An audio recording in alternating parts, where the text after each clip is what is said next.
Chapter 14. Mina Harker's Journal. The 23rd of September. Jonathan is better after a bad night. I am so glad that he has plenty of work to do, for that keeps his mind off the terrible things. And oh, I am rejoiced that he is not now weighed down with the responsibility of his new position. I knew he would be true to himself, and now how proud I am to see my Jonathan rising to the height of his advancement and keeping pace in all ways with the duties that come upon him. He will be away all day till late, for he said he could not lunch at home.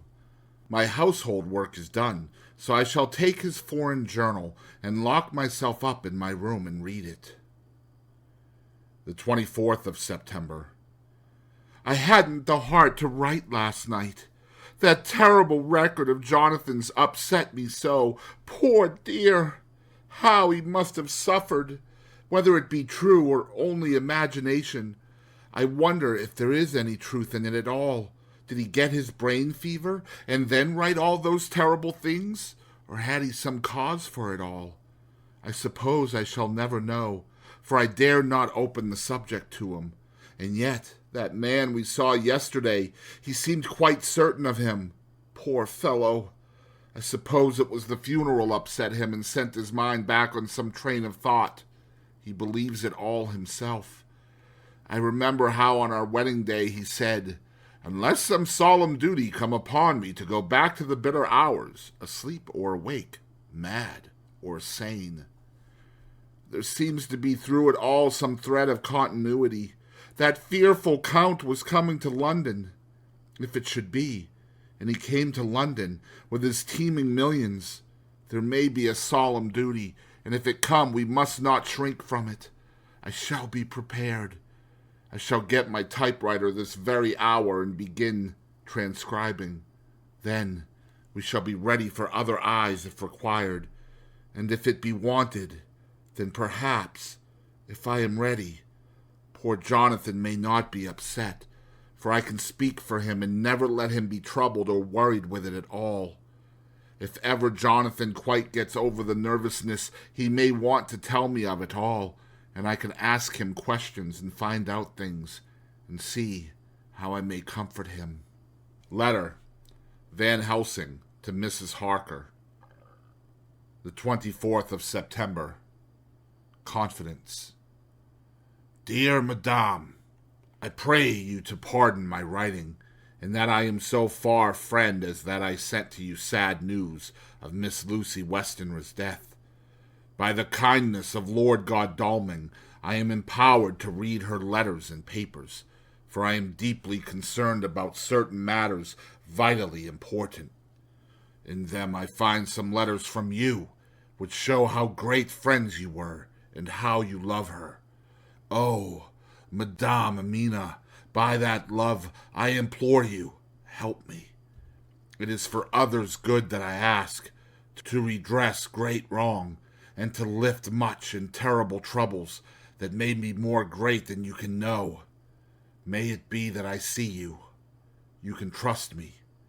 I am friend of Dr. John Seward and of Lord Godalming. That was Arthur of Miss Lucy. I must keep it private for the present from all. I should come to Exeter to see you at once if you tell me I am privileged to come, and where, and when. I implore your pardon, Madame. I have read your letters to poor Lucy, and know how good you are, and how your husband suffer. So I pray you, if it may be, enlighten him not, lest it may harm. Again your pardon, and forgive me. Van Helsing. Telegram. Mrs. Harker to Van Helsing. The 25th of September. Come today by 10:15 train if you can catch it. Can see you any time you call. Wilhelmina Harker. Mina Harker's Journal. The 25th of September. I cannot help feeling terribly excited as the time draws near for the visit of Dr. Van Helsing, for somehow I expect that it will throw some light upon Jonathan's sad experience. And as he attended poor dear Lucy in her last illness, He can tell me all about her. That is the reason of his coming. It is concerning Lucy and her sleepwalking, and not about Jonathan. Then I shall never know the real truth now. How silly I am! That awful journal gets hold of my imagination and tinges everything with something of its own color. Of course it is about Lucy. That habit came back to the poor dear, and that awful night on the cliff must have made her ill. I had almost forgotten in my own affairs how ill she was afterwards. She must have told him of her sleepwalking adventure on the cliff, and that I knew all about it. And now he wants me to tell him what she knows, so that he may understand. I hope I did right in not saying anything of it to Mrs. Westenra. I should never forgive myself if any act of mine, were it even a negative one, brought harm on poor dear Lucy. I hope, too, Dr. Van Helsing will not blame me. I have had so much trouble and anxiety of late that I feel I cannot bear more just at present. I suppose a cry does us all good at times, clears the air as other rain does. Perhaps it was reading the journal yesterday that upset me, and then Jonathan went away this morning to stay away from me a whole day and night, the first time we have been parted since our marriage. I do hope the dear fellow will take care of himself, and that nothing will occur to upset him. It is 2:00, and the doctor will be here soon now. I shall say nothing of Jonathan's journal unless he asks me. I am so glad I have typewritten out my own journal, so that, in case he asks about Lucy, I can hand it to him. It will save much questioning. Later. He has come and gone. Oh, what a strange meeting, and how it all makes my head whirl round. I feel like one in a dream. Can it be all possible, or even a part of it? If I had not read Jonathan's journal first, I should never have accepted even a possibility. Poor, poor dear Jonathan, how he must have suffered. Please, the good God, all this may not upset him again. I shall try to save him from it, but it may be even a consolation and a help to him, terrible though it be and awful in its consequences, to know for certain that his eyes and ears and brain did not deceive him, and that it is all true. It may be that it is the doubt which haunts him, that when the doubt is removed, no matter which, waking or dreaming, may prove the truth, he will be more satisfied and better able to bear the shock. Dr. Van Helsing must be a good man as well as a clever one if he is Arthur's friend and Dr. Seward's, and if they brought him all the way from Holland to look after Lucy. I feel from having seen him that he is good and kind and of a noble nature. When he comes tomorrow, I shall ask him about Jonathan, and then, please God, all this sorrow and anxiety may lead to a good end. I used to think I would like to practice interviewing. Jonathan's friend on the Exeter News told him that memory was everything in such work, that you must be able to put down exactly almost every word spoken, even if you had to refine some of it afterwards. Here was a rare interview. I shall try to record it verbatim. It was 2:30 when the knock came. I took my courage à deux mains and waited. In a few minutes, Mary opened the door and announced, "Dr. Van Helsing?" I rose and bowed, and he came towards me, a man of medium weight, strongly built, with his shoulders set back over a broad, deep chest, and a neck well balanced on the trunk as the head is on the neck. The poise of the head strikes one at once as indicative of thought and power. The head is noble, well-sized, broad, and large behind the ears.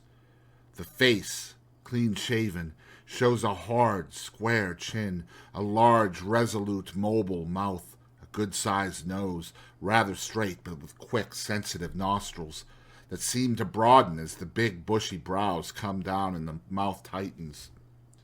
The forehead is broad and fine, rising at first almost straight, and then sloping back above two bumps or ridges wide apart. Such a forehead that the reddish hair cannot possibly tumble over it, but falls naturally back into the sides. big, dark blue eyes are set widely apart and are quick and tender or stern with the man's moods. He said to me, "Mrs. Harker, is it not?" I bowed assent. "That was Miss Mina Murray?" Again I assented. "It is Mina Murray that I came to see, that was friend of that poor dear child Lucy Westenra. Madame Mina, it is on account of the dead I come." "Sir," I said, "you could have no better claim on me than that you were a friend and helper of Lucy Westenra." And I held out my hand. He took it and said tenderly, "Oh, Madame Mina, I knew that the friend of that poor Lily girl must be good, but I had yet to learn." He finished his speech with a courtly bow. I asked him what it was that he wanted to see me about, so he at once began. "I have read your letters to Miss Lucy. Forgive me, but I had to begin to inquire somewhere, and there was none to ask. I know that you were with her at Whitby. She sometimes kept a diary. You need not look surprised, Madame Mina. It was begun after you had left, and was in imitation of you, and in that diary she traces by inference certain things to a sleepwalking, in which she puts down that you saved her. In great perplexity, then, I come to you, and ask you, out of your so much kindness, to tell me all of it that you can remember." "I can tell you, I think, Dr. Van Helsing, all about it." "Ah, then you have good memory for facts, for details. It is not always so with young ladies." "No, doctor, but I wrote it all down at the time. I can show it to you if you like." "Oh, Madame Mina, I will be grateful. You will do me much favor." I could not resist the temptation of mystifying him a bit. I suppose it is some of the taste of the original apple that remains still in our mouths. So I handed him the shorthand diary. He took it with a grateful bow and said, "May I read it?"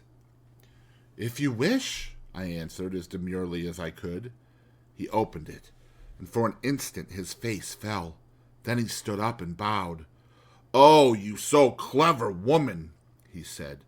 "I knew long that Mr. Jonathan was a man of much thankfulness. But see, his wife have all the good things. And will you not so much honor me and so help me as to read it for me? Alas, I know not the shorthand." By this time my little joke was over, and I was almost ashamed. So I took the typewritten copy from my work-basket and handed it to him. "Forgive me," I said. "I could not help it. But I had been thinking that it was of dear Lucy that you wished to ask, and so that you might not have time to wait, not on my account, but because I know your time must be precious. I have written it out on the typewriter for you." He took it, and his eyes glistened. "You are so good," he said. "And may I read it now? I may want to ask you some things when I have read." "By all means," I said. "Read it over whilst I order lunch, and then you can ask me questions whilst we eat." He bowed and settled himself in a chair with his back to the light, and became absorbed in the papers, whilst I went to see after lunch, chiefly in order that he might not be disturbed.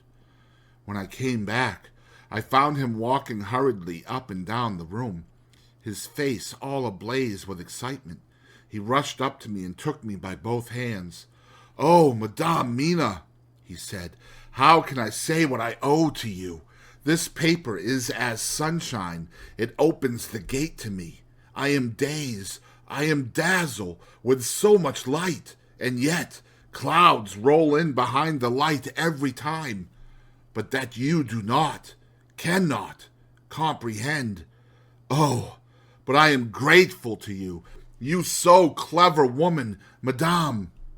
He said this very solemnly. "If ever Abraham Van Helsing can do anything for you or yours, I trust you will let me know. It will be pleasure and delight if I may serve you as a friend. But all I have ever learned, all I can ever do, shall be for you and those you love. There are darknesses in life, and there are lights. You are one of the lights. You will have happy life and good life, and your husband will be blessed in you." "But, doctor, you praise me too much, and you do not know me." "Not know you? I, who am old and who have studied all my life men and women, I, who have made my specialty the brain and all that belongs to him and all that follow from him, and I have read your diary that you have so goodly written for me, and which breathes out truth in every line. I, who have read your so sweet letter to poor Lucy of your marriage and your trust, not know you? Oh, Madame Mina, good women tell all their lives, and by day and by hour and by minute, such things that angels can read, and we men who wish to know have in us something of angels' eyes. Your husband is noble nature, and you are noble too, for you trust, and trust cannot be where there is mean nature. And your husband, tell me of him. Is he quite well? Is all that fever gone? And is he strong and hearty?" I saw here an opening to ask him about Jonathan, so I said, "He was almost recovered, but he has been greatly upset by Mr. Hawkins' death." He interrupted, "Oh, yes, I know. I have read your last 2 letters." I went on, "I suppose this upset him, for when we were in town on Thursday last, he had a sort of shock." "A shock? And after brain fever so soon? That was not good. What kind of a shock was it?" "He thought he saw someone who recalled something terrible, something which led to his brain fever." And here the whole thing seemed to overwhelm me in a rush. The pity for Jonathan, the horror which he experienced, the whole fearful mystery of his diary, and the fear that has been brooding over me ever since, all came in a tumult. I suppose I was hysterical, for I threw myself on my knees and held up my hands to him and implored him to make my husband well again. He took my hands and raised me up and made me sit on the sofa and sat by me. He held my hand in his and said to me, with oh, such infinite sweetness, "My life is a barren and lonely one, and so full of work that I have not had much time for friendships. But since I have been summoned to here by my friend John Seward, I have known so many good people and seen such nobility that I feel more than ever, and it has grown with my advancing years, the loneliness of my life. Believe me, then, that I come here full of respect for you, and you have given me hope, not in what I am seeking of, but that there are good women still left to make life happy, good women whose lives and whose truths may make good lesson for the children that are to be. I am glad that I may here be of some use to you, for if your husband suffer, he suffer within the range of my study and experience. I promise you that I will gladly do all for him that I can, all to make his life strong and manly, and your life a happy one. Now you must eat. You are overwrought and perhaps over-anxious. Husband Jonathan would not like to see you so pale, and what he like not where he love is not to his good. Therefore, for his sake, you must eat and smile. You have told me all about Lucy, and so now we shall not speak of it, lest it distress. I shall stay in Exeter tonight, for I want to think much over what you have told me, and when I have thought I will ask you questions, if I may. And then, too, you will tell me of husband Jonathan's trouble so far as you can, but not yet. You must eat now. Afterwards, you shall tell me all." After lunch, when we went back to the drawing room, he said to me, "And now, tell me all about him." When it came to speaking to this great learned man, I began to fear that he would think me of a weak fool, and Jonathan a madman. That journal is all so strange, and I hesitated to go on, but he was so sweet and kind, and he had promised to help, and I trusted him. So I said, Dr. Van Helsing, what I have to tell you is so queer that you must not laugh at me or at my husband. I have been since yesterday in a sort of fever of doubt. You must be kind to me, and not think me foolish that I have even half believed some very strange things. He reassured me by his manner as well as his words when he said, Oh, my dear, if you only know how strange is the matter regarding which I am here, it is you who would laugh.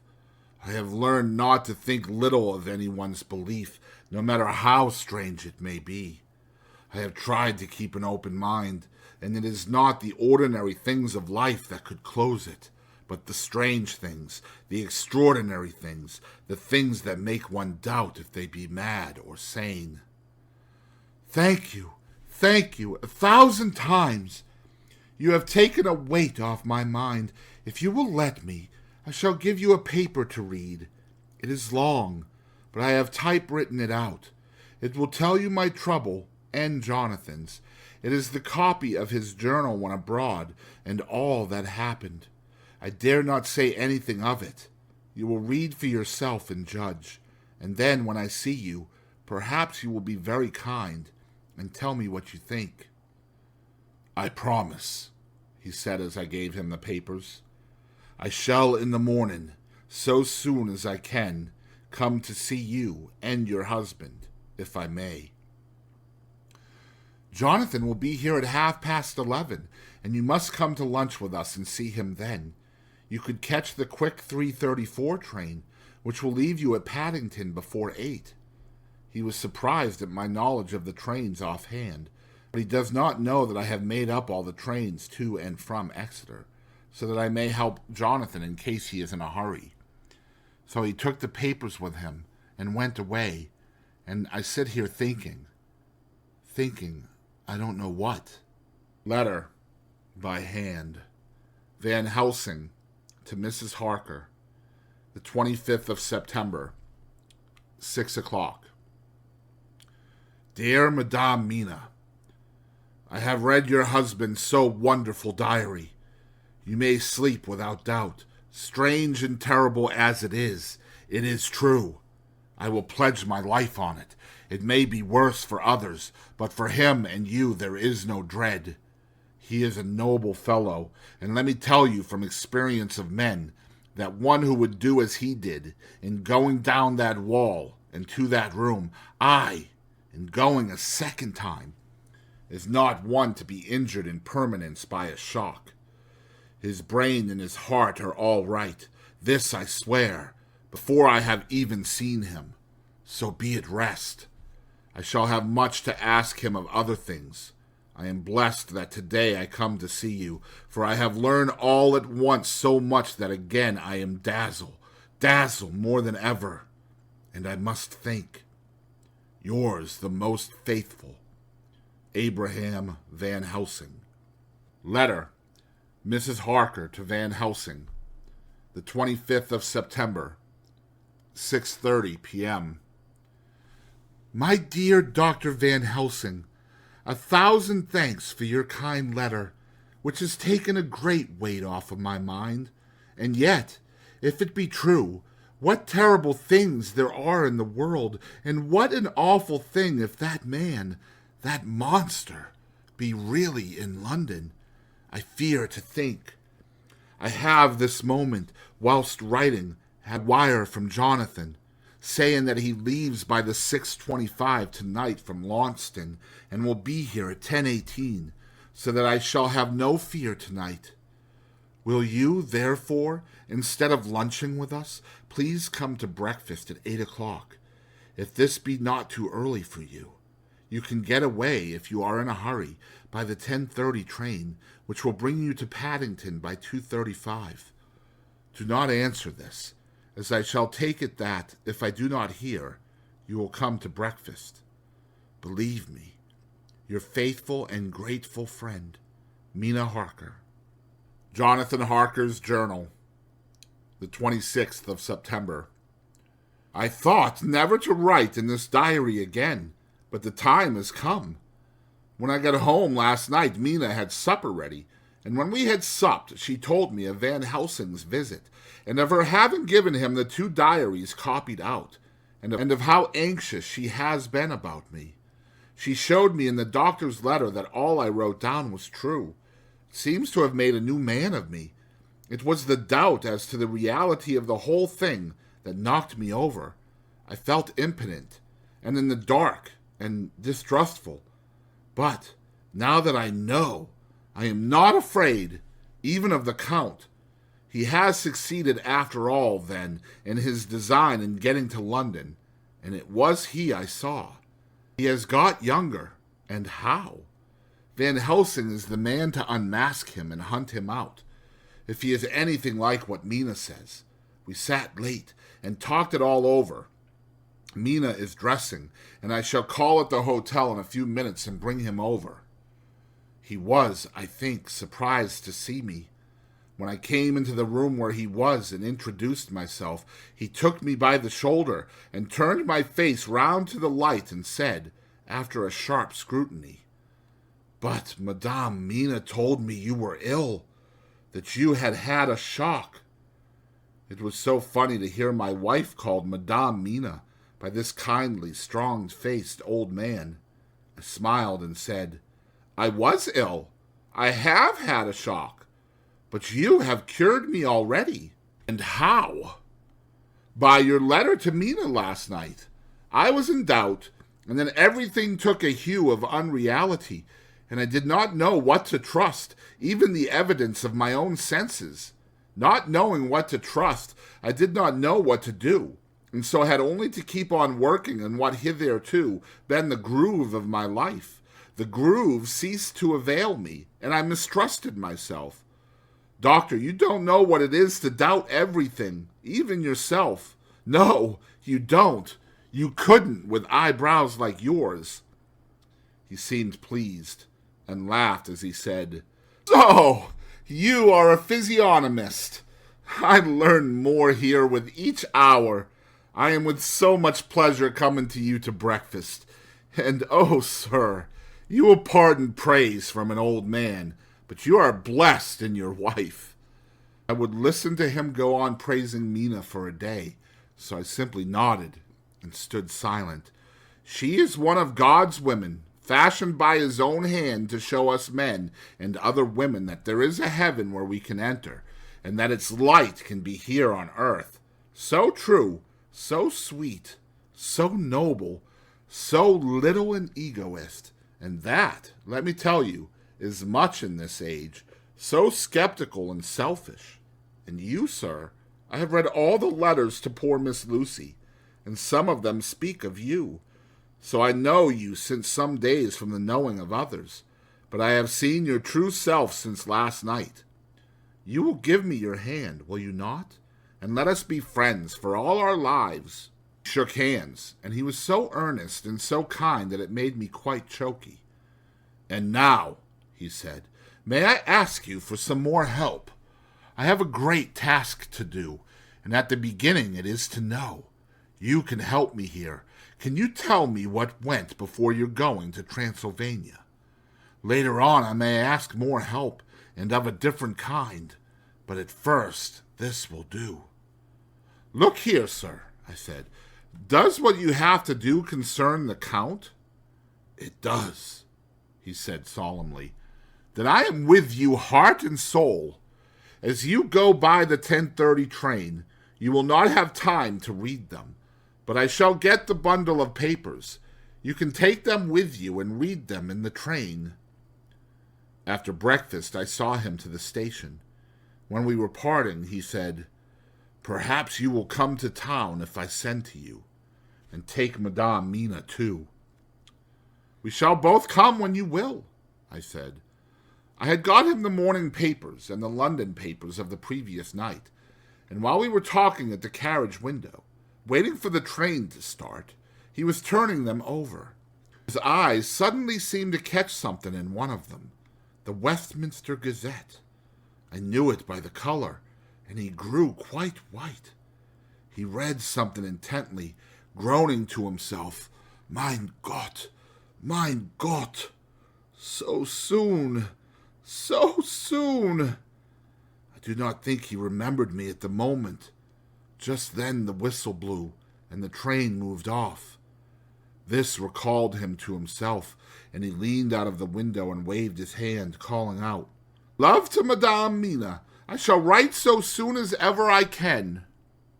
Dr. Seward's Diary, the 26th of September. Truly, there is no such thing as finality. Not a week since I said "fini," and yet here I am starting fresh again, or rather going on with the same record. Until this afternoon I had no cause to think of what is done. Renfield had become, to all intents, as sane as he ever was. He was already well ahead with his fly business, and he had just started in the spider line also, so he had not been of any trouble to me. I had a letter from Arthur, written on Sunday, and from it I gather that he is bearing up wonderfully well. Quincey Morris is with him, and that is much of help, for he himself is a bubbling well of good spirits.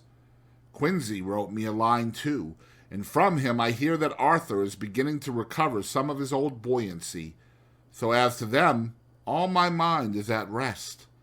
As for myself, I was settling down to my work with the enthusiasm which I used to have for it, so that I might fairly have said that the wound which poor Lucy left on me was becoming cicatrized. Everything is, however, now reopened, and what is to be the end, God only knows. I have an idea that Van Helsing thinks he knows, too, but he will only let out enough at a time to whet curiosity. He went to Exeter yesterday and stayed there all night.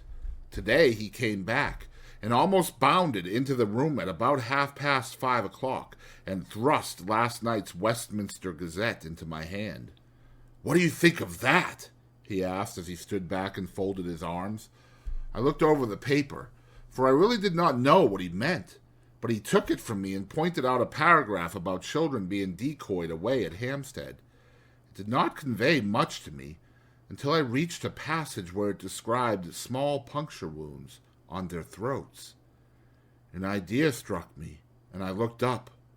"Well?" he said. "It is like poor Lucy's." "And what do you make of it?" "Simply that there is some cause in common. Whatever it was that injured her has injured them." I did not quite understand his answer. "That is true indirectly, but not directly." "How do you mean, Professor?" I asked. I was a little inclined to take his seriousness lightly, for after all, 4 days of rest and freedom from burning, harrowing anxiety does help to restore one's spirits. But when I saw his face, it sobered me. Never, even in the midst of our despair about poor Lucy, had he looked more stern. "Tell me," I said. "I can hazard no opinion. I do not know what to think, and I have no data on which to found a conjecture."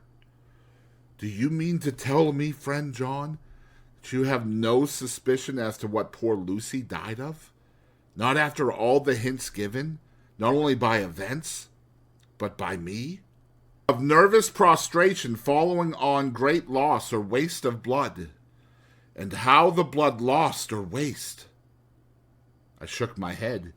He stepped over and sat down beside me and went on. "You are a clever man, friend John. You reason well, and your wit is bold, but you are too prejudiced. You do not let your eyes see nor your ears hear, and that which is outside your daily life is not of account to you.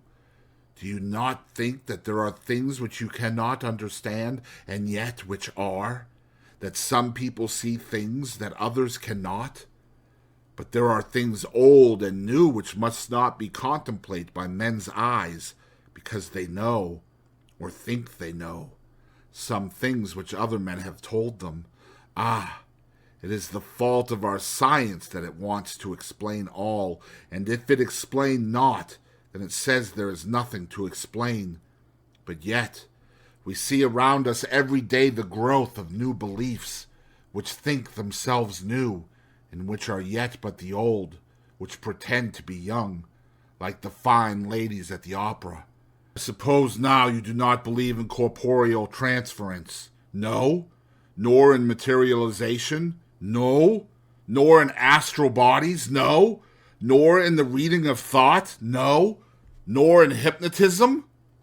Yes, I said. Charcot has proved that pretty well. He smiled as he went on. Then you are satisfied as to it, yes? And of course then you understand how it acts, and can follow the mind of the great Charcot, alas that he is no more, into the very soul of the patient that he influenced. No. No? Then, friend John, am I to take it that you simply accept fact, and are satisfied to let from premise to conclusion be a blank? No? Then tell me, for I am student of the brain, how you accept the hypnotism and reject the thought reading.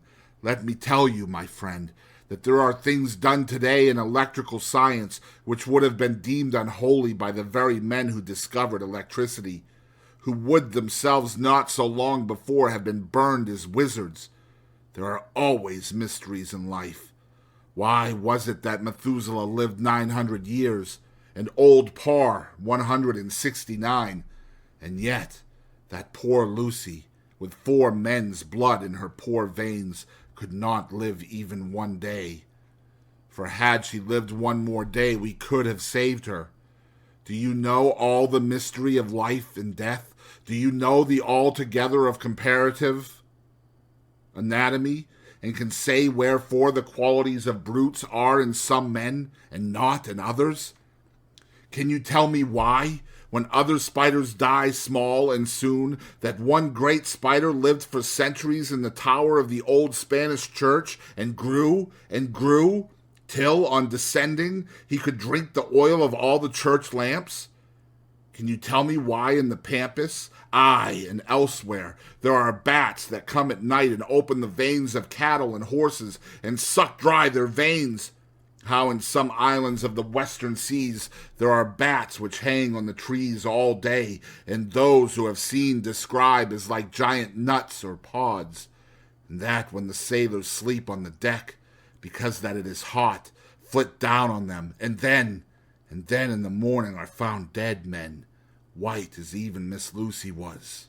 Good God, Professor, I said, starting up. Do you mean to tell me that Lucy was bitten by such a bat? And that such a thing is here in London in the 19th century? He waved his hand for silence and went on. Can you tell me why the tortoise lives more long than generations of men? Why the elephant goes on and on till he have seen dynasties, and why the parrot never die only of bite of cat or dog or other complaint? Can you tell me why men believe in all ages and places that there are some few who live on always if they be permit? That there are men and women who cannot die? We all know, because science has vouched for the fact, that there have been toads shut up in rocks for thousands of years, shut in one so small hole that only hold him since the youth of the world. You tell me how the Indian fakir can make himself to die and have been buried, and his grave sealed and corn sowed on it, and the corn reaped and be cut and sown and reaped and cut again, and then men come and take away the unbroken seal, and that there lie the Indian fakir, not dead, but that rise up and walk amongst them as before? Here I interrupted him. I was getting bewildered. He's so crowded on my mind, his list of nature's eccentricities and possible impossibilities, that my imagination was getting fired. I had a dim idea that he was teaching me some lesson, as long ago he used to do in his study at Amsterdam, but he used then to tell me the thing, so that I could have the object of thought in mind all the time. But now I was without this help, yet I wanted to follow him. So I said, Professor, let me be your pet student again. Tell me the thesis so that I may apply your knowledge as you go on. At present I am going in my mind from point to point as a madman, and not a sane one, follows an idea. I feel like a novice lumbering through a bog in a mist, jumping from one tussock to another in the mere blind effort to move on without knowing where I am going." "That is a good image," he said. "Well, I shall tell you. My thesis is this. I want you to believe." "To believe what?" "To believe in things that you cannot. Let me illustrate. I heard once of an American who so defined faith, that faculty which enables us to believe things which we know to be untrue. For one, I follow that man. He meant that we shall have an open mind, and not let a little bit of truth check the rush of a big truth, like a small rock does a railway truck. We get the small truth first. Good! We keep him, and we value him. But all the same, we must not let him think himself all the truth in the universe." "Then you want me not to let some previous conviction injure the receptivity of my mind with regard to some strange matter. Do I read your lesson all right?" "Ah, you are my favorite pupil still. It is worth to teach you.